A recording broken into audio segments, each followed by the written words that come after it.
Қайырлы күн оқушылар, сіздермен 6 сынып математика номер 663 есепті қарастырамыз. Өрнекті ықшамдап, коэффициенттің астынсыз дейді. Біздегі коэффициент ол мына әріптің алдында тұрған сан. Осыны біз коэффициент деп айтамыз. Біріншісін бірге шығарайық. 3m көбейтілген 8.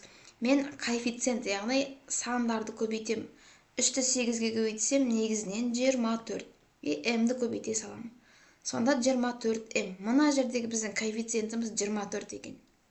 Екіншісі 1,2м көбейтілген минус 4n екен. Мен 1,2-ні 4-ке жай ғана көбейтем. Негізінен 12-ні 4-ке көбейтсем 48, но бізде 4,8 шығады. М мен n-ді көбейтіп жаза салам. М және n екен. Келесі үшіншісі бізде минус 3 алымында 2 және m көбейтілген минус 6n екен. Тең деймін. Бізде көбейтіліп тұр. Қысқарады. Бізде 3 пен 6-ны қысқартсам болады. 3-ті 3-ке бөлсем 1, 6-ны 3-ке бөлсем 2 екен. Мына 2 мен 2-ні көбейтсем, минус пен минусты көбейтсем плюс болады. 2 мен 2-ні көбейтсем 4, m, n боп жай ғана жазыла салады. Төртіншісі бізде 9a көбейтемін минус 0,3 екен. Тең деймін. Негізінен 9-ды 3-ке көбейтсем 27 екенін білемін да, бірақ бізде 0 бүтін болып тұр. 0 бүтін болса, біз 0 бүтінге көбейтсем, керісінше бізде азаяды екен. 0 бүтін 10-нан 3-ті сонда көбейтсем 9-ға бізде 2 бүтін 10-нан 7, бірақ минус бар, алдында минус белгісі. А просто аны жазам. Келесі бесіншісі минус 3 бүтін 10-нан 4, а және көбейтемін 2b-ны. Тең дейміз. Негізінен 34-ті 2-ге көбейтсем 68 екен білемін. 6 бүтін 10-нан 8, алдында минус белгісі бар екен. А және Б дегендер жазып қоя салам, просто көшіріп. Алтыншысы бізде минус 4 бүтін 6-дан 1, А көбейтемін 0 бүтін 10-нан 6 Б екен. Мына берілген аралас санды біз бірінші бұрыс бөлшекке айналдыруымыз керекпіз. Минус бөлшектің бөлімін өзгерісі жазамын, 6 деймін. 4-ті 6-ға көбейтсем 24, алымындағы 1-ді қоссам 25. Көбейту деймін. 6-ны 6 бөлінген 10 десем болады. Б. 6 мен 6 қысқарады. 1 екен. 6-ны өйткені 1 дей сандар. 25 пен 10 екеуі де 5-ке бөлінеді. 25-ті 5-ке бөлсем 5, 10-ды 5-ке бөлсем 2 екен. Бөлшектің бөлімі деп минус белгісі бар. 2 алымында 5 екен және Б.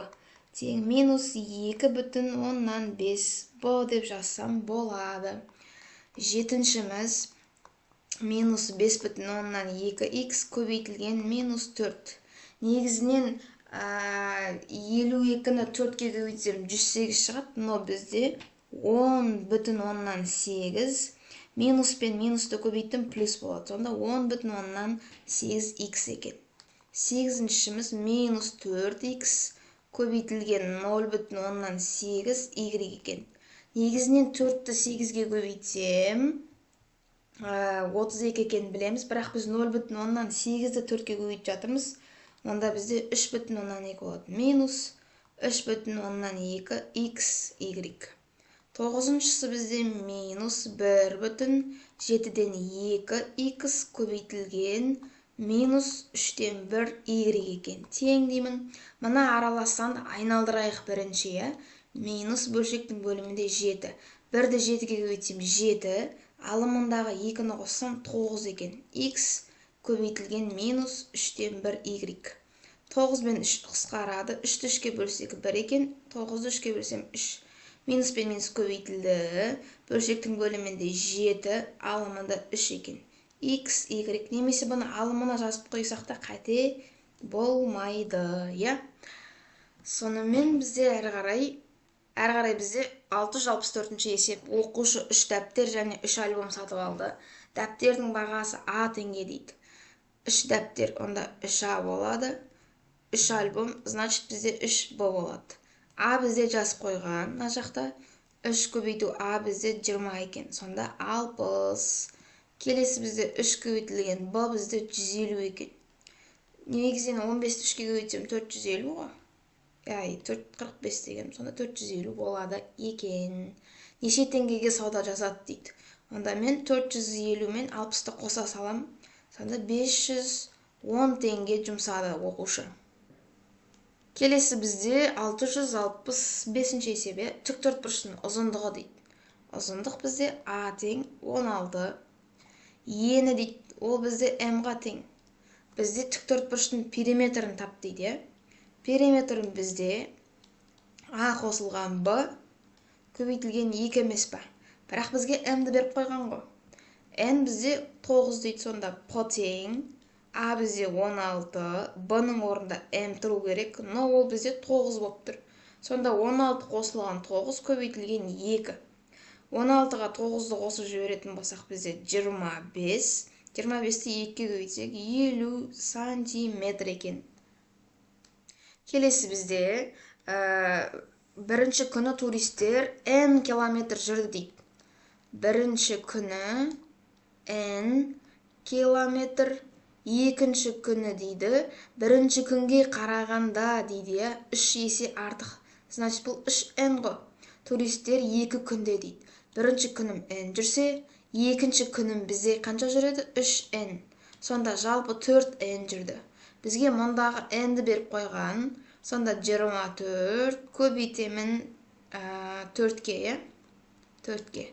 Так, 6 түсіп бір ойда 96 километр жүрді екен сонда. Келесі бізде номер 667 есеп. Теңдеуді шешіңіз дейді. Бірінші орындайық біз мұнда. Так, бұлай жасасақ, мынадан құтылсақ, е? Так, біріншісі минус 12,7 қосылған x минус 5,3 тең 0,9. Біз бірінші мынандай деп ойланайық. Мен 12,7-ден қандайда бір санды азайтқан кезде 0,9 қалады деп. Сонда бұлай ойланайық. X минус 5,3 тең 0,9 бізде қосылған, қосу болып кетеді, 12,7 болсын, е? Әрі қарай. Так, x минус 5,3 тең, мына 0,9 үтірдің астына үтір жазсам, так, 9,7 бізде 6 түсіп бір ойда, 13,6 болады, 13,6.